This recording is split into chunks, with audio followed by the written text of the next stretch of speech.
నమస్కారం. Welcome to my channel. ఈ వీడియోలో ఏపీ ప్రభుత్వ ఉద్యోగ పెన్షనర్ల జీతాలు మరియు బకాయిల గురించి వెంకట్రామరెడ్డి కీలక ప్రెస్ మీట్ అండి. సో, నిన్నటి రోజున జరిగినటువంటి ఈ ప్రెస్ మీట్‌లో కొన్ని అయితే మాట్లాడడం జరిగిందనమాట. ఉద్యోగ పెన్షన్‌లకు సంబంధించి. వాటి గురించి పూర్తి సమాచారాన్ని ఈ వీడియోలో తెలుసుకుందాము. వీడియోని ఎక్కడే గాని స్కిప్ చేయకుండా ఎండ్ వరకు చూడండి. అప్పుడే ఇన్ఫర్మేషన్ పూర్తిగా అర్థమవుతుంది. వీడియో చూస్తున్న ప్రతి ఒక్కరు వీడియోకి లైక్ చేయండి ఫ్రెండ్స్. వీడియోని తోటి ఉద్యోగ పెన్షన్ మిత్రులతో అయితే షేర్ చేయండి. కొత్తగా మన ఛానల్ చూస్తున్న వారు ఇంకా సబ్స్క్రైబ్ చేసుకోకుంటే వెంటనే మన ఛానల్ అయితే సబ్స్క్రైబ్ చేసుకోండి. దీని ద్వారా నేను చేసే లేటెస్ట్ వీడియోస్ అన్నీ మీ వరకు రీచ్ అవుతాయి. ఇక ఆలస్యం చేయకుండా వివరాలకైతే వెళ్ళిపోదాము.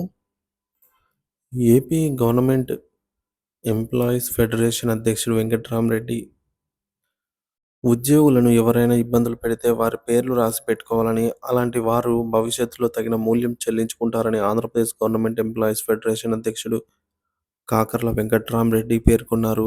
తాడేపల్లిలో ఫెడరేషన్ రాష్ట్ర కార్యవర్గ సమావేశం ఆదివారం నిర్వహించారు.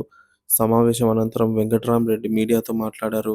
సమీక్ష సమావేశాల్లో దిగువ స్థాయి అధికారులను పై అధికారులు తిడుతున్నారని, తెదేపా కార్యకర్తలొస్తే టీ ఇచ్చి గౌరవంగా కూర్చోబెట్టి పనిచేసి పంపాలని, లేకుంటే మీ సంగతి చూస్తామని మంత్రుల నుంచి హెచ్చరికలు వినిపిస్తున్నాయని, ఉద్యోగులను గౌరవించే చర్యలు ఎక్కడా కనిపించడం లేదని, అలాగే గ్రామ వార్డు సచివాలయ ఉద్యోగులతో తెల్లవారుజామున చీకట్లో ప్రజల ఇళ్లకు వెళ్లి వారి తలుపు తట్టి నిద్రలేపి పెన్షన్లు పంపిణీ చేస్తున్నారు. ఇంతకంటే ఘోరం మరొకటి లేదు. ఉద్యోగులకు అనుకూలమైన పని వాతావరణం అంటే ఇదేనా? ఉద్యోగిని స్థానికంగా కాకుండా వేరే ఊర్లో ఉంటే ఎన్ని గంటలకు నిద్ర లేచి రావాలి? ఆ సమయంలో ప్రయాణం ఎంత ప్రమాదకరమో తెలియదా? 5 గంటలకు ఇచ్చే పెన్షను ఆహ్, ఇవ్వకపోవడం వల్ల ఏమవుతుంది? సో, నష్టమేముంటుంది? ఈ 3 గంటల్లో పెన్షన్ పంపిణీ కాకపోతే ప్రపంచం తలకిందులవుతుందా? కూటమి ప్రభుత్వం అధికారంలోకి రాగానే ఉద్యోగ పెన్షనర్లకు ఐఆర్ ఇస్తామన్నారు. అలాగే వెంటనే అంటే నెల, సంవత్సరమా? సో, వెంటనే అన్నారు గదా! వెంటనే అంటే నెలనా, సంవత్సరమా? అని వెంకట్రామరెడ్డి ప్రశ్నించారు. సంక్రాంతి కానుకగా ప్రభుత్వ ఉద్యోగులకు ఐఆర్ ఇవ్వాలని, పెండింగ్‌లో ఉన్న డీఏల్లో కనీసం ఒక్కటన్నా ఇవ్వాలని కోరడం జరిగింది. అలాగే ఇప్పుడొక వీడియో అయితే చూద్దాం ఫ్రెండ్స్. ఆయన చేసిన వ్యాఖ్యలు. అలాగే ఆహ్, ప్రజల ఉద్యోగ పెన్షన్ల అభిప్రాయాలు గూడా దీనిపైన అయితే మనం ఇప్పుడు తెలుసుకుందాము. ఫస్ట్‌కి జీతాలు ఇస్తామని చెప్పారు. మీ అందరికీ తెలుసు ఫస్ట్‌కి జీతాలు ఎట్లా వస్తున్నాయో. ఇప్పుడు ఈ రోజుకి కూడా, ఈరోజు ఎన్నో తారీఖు, 5వ తారీఖు. ఈ రోజుకి కూడా ఈ నెలలో ఈ కొత్త సంవత్సరం జనవరి 1 కొత్త సంవత్సరం కానుకగానే ఈ నెలలో ఉన్న 1వ తారీఖు ఇస్తారనుకున్నాం.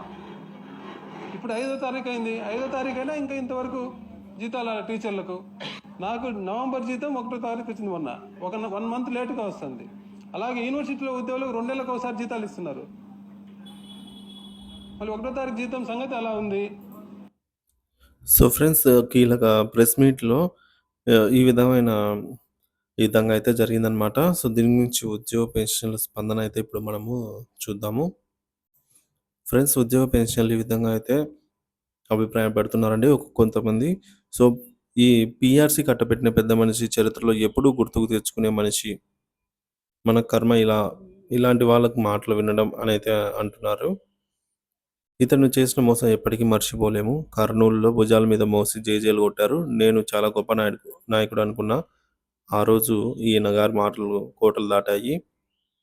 నమ్మించి అందరిని వెన్నుపోటు పొడిచారని మరికొందరు అభిప్రాయపడుతున్నారు. అలాగే రివర్స్ పీఆర్సీ ఇస్తే అడగలేదు. పెండింగ్ బకాయిలు ఇవ్వకుంటే అడగలేదు. ఐఆర్ ఇవ్వకపోయినా అడగలేదు. వాళ్ళ ప్రభుత్వంలో టీచర్లకు అన్యాయాలు జరుగుతున్నా కూడా తెలిసి అడగలేదు. జీతాలు 20వ తారీఖు పడుతున్నా అడగలేదు. ఇప్పుడొచ్చి ప్రశ్నిస్తున్నాడు. పాపం మీలాంటి వాళ్ళ వల్ల ప్రభుత్వ ఉద్యోగులు నాశనమయ్యారు. రెడ్డి గారు, మీరు మా ఉద్యోగుల తరఫున ఎప్పుడు ఏమీ మాట్లాడవద్దు సార్ అని అంటున్నారు కొందరు.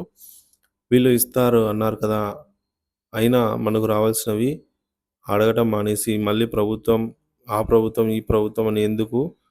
సో, ఎవరు ఉంటే మనకు రావాల్సిన సంగతి చూడండి అంటున్నారు. కొందరు అభిప్రాయపడుతున్నారు. అలాగే కొందరు కరెక్ట్ సార్, మనకు రావాల్సిన డీఏలు, వాటి బకాయిలు, ఐఆర్ మరియు వాటి బకాయిలు, పీఆర్సీ మరియు వాటి బకాయిలు కూడా రావాలి.